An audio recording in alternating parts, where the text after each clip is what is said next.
చెప్పారు ఏమంటే reach అవుతులేదండి government అన్నారు. గవర్నమెంట్ రీచ్ అవడం అంటే గవర్నమెంట్ కనపడతలేదు కదా.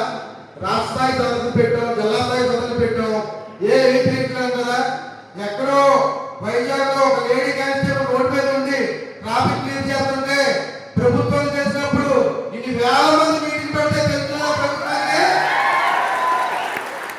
ఎవరి కష్టాన్ని ఎవరికి పంచుతారు, ఎవరి కష్టాన్ని ఎవరికి పంచుతారంట.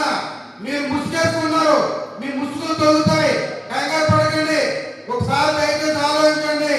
రైతుల కష్టంతో ఈ రోజు ఈ ప్రభుత్వానికి ఇంత ఆదాయం తీసుకొస్తున్నాం.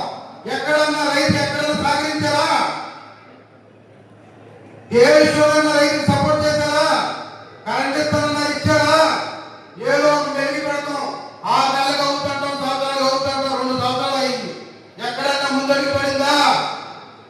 ఒక టీంని ఏర్పాటు చేశారు, ఎన్ని మీటింగ్లు పెట్టారు, రైతులకు ఎన్ని సమస్యలు మాట్లాడారు. ఒకసారి దయచేసి ఆలోచించండి.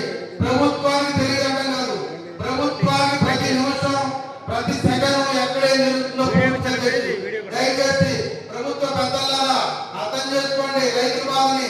ఈ రోజు ఏదో మనం తెలియనట్టుగా ఇళ్ళకి వెళ్ళిపోతుంది కదా అనుకున్నారు, కానీ రేపు పొద్దున్న ఇదే అత్యంత ప్రభావం అవుతుందని కూడా తెలుసుకోవాలి.